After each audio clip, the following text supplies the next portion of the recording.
નમસ્કાર વાલા વિદ્યાર્થી મિત્રો, કેમ છો? મજામાં ને? આજે આપણે જોવાના છે ધોરણ 10 વિકાસ પરીક્ષા લક્ષ્ય અસાઇનમેન્ટ પ્રથમ સત્ર માટે. એમાં આપનો પ્રકરણ નંબર 1 આપણે આ વિડીયોમાં જોવાના છે, બરાબર? તો મિત્રો વિડીયોને એન્ડ સુધી જોજો અને વિડીયો ગમે તો લાઇક શેર અને સબસ્ક્રાઈબ પણ ભૂલતા નહીં. ચાલો મિત્રો આપણે પ્રકરણ નંબર 1નું સોલ્યુશન જોઈએ. પ્રકરણ નંબર 1ના એ પ્રશ્નો છે કે રોજિંદા જીવનમાં જોવા મળતી કે થતી રાસાયણિક પ્રક્રિયાઓના નામ લખવાના છે. તેમાં પહેલું છે રોજિંદા જીવનમાં જોવા મળતી કે થતી રાસાયણિક પ્રક્રિયાઓના નામ નીચે પ્રમાણે છે. એમાં પહેલું છે ઉનાળામાં થતા તાપમાને મૂકેલ દૂધ જલ્દીથી બગડી જાય છે. એમાં બીજું છે લોખંડની વસ્તુઓ જેવી તવા, તપેલી, ખીલી ભેજવાળી હવામાં મૂકતા તેને કાટ લાગે છે. ત્રીજું છે દ્રાક્ષનું આંતવન થવું. ચોથું છે ખોરાકનું રાંધાવું. પાંચમું છે શરીરમાં ખોરાકનું પાચન થવું. છઠ્ઠું છે શ્વાસોશ્વાસ દરમિયાન થતી ક્રિયા, બરાબર?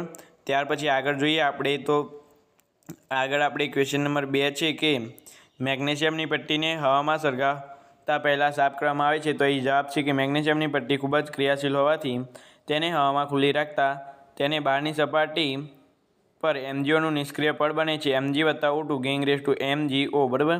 આ MgOના નિષ્ક્રિય પડને કાચ પેપર વડે સાફ કરવાથી મેગ્નેશિયમની પટ્ટીને સરળતાથી ઓક્સિજન સાથે પ્રક્રિયા કરે છે. આથી મેગ્નેશિયમની પટ્ટીને હવામાં સળગાવતા પહેલાં સાફ કરવામાં આવે છે. ત્યાર પછી આપણે આગળ જોઈએ.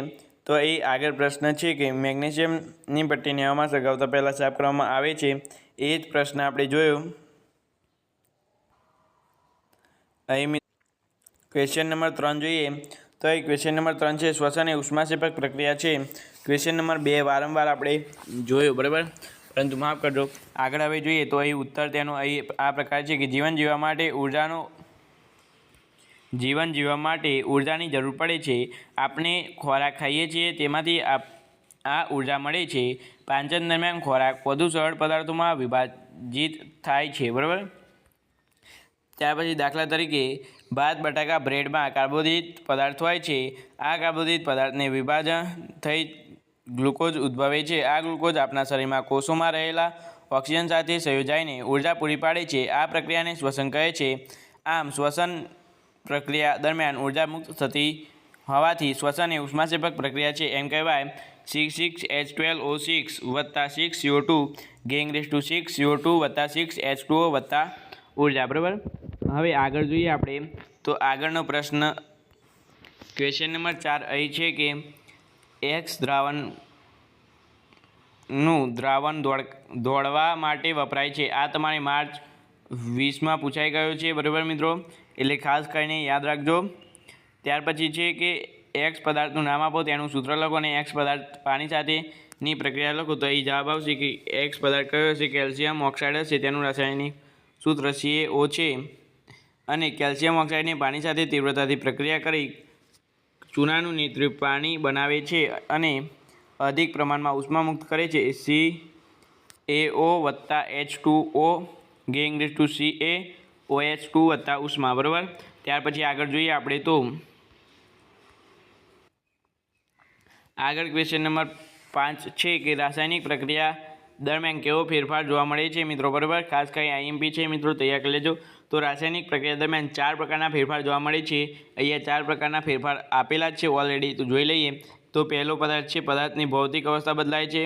ત્યાર પછી પદાર્થના રંગ પરિવર્તન જોવા મળે છે. ત્રીજું છે વાયુ ઉત્પન્ન થાય છે. તો અને ચોથું છે પ્રક્રિયા દરમિયાન તાપમાનમાં ફેરફાર થાય છે, બરાબર? આ 4 પ્રક્રિયાઓ ખૂબ જ IMP છે, પૂછાઈ શકે છે. ત્યાર પછી આપણે લાસ્ટ ક્વેશ્ચન જોઈએ. તો લાસ્ટ ક્વેશ્ચન છે આજનો કે તેલ તેમજ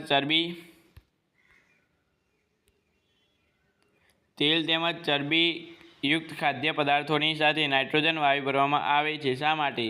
તો અહીં છે ઉત્તર તેલ તેમજ ચરબીયુક્ત ખાદ્ય પદાર્થોમાં હવામાંના ઓક્સિજન સાથે પ્રક્રિયા કરી ખાદ્ય પદાર્થો ખોરો કરે છે. આવા ખાદ્ય પદાર્થો સ્વાસ્થ્ય માટે નુકસાનકારક છે. આથી ખોરાકને બગાડતો અટકાવવા માટે તેમાં એન્ટીઓક્સિડન્ટ તરીકે નાઇટ્રોજન જેવા નિષ્ક્રિય વાયુ ભરવામાં આવે છે. આ રીતે મિત્રો આપણે પાઠ નંબર 2 અને 1નો આપણે અગાઉના વિડીયોમાં પૂરું કર્યું હતું. હવે પ્રકરણ નંબર 1નું પણ આ વિડીયોમાં પૂરું કર્યું. તો મિત્રો વિડીયો ગમે હોય તો લાઇક શેર અને સબસ્ક્રાઈબ કરવાનું ભૂલતા નહીં. પાર્ટ નંબર 2નું સોલ્યુશન નીચે આપેલી લિંક પર ક્લિક કરશો તો ત્યાં જઈને તમને મળી જશે. Thank you so much. Video ઘણો ખૂબ ખૂબ આભાર.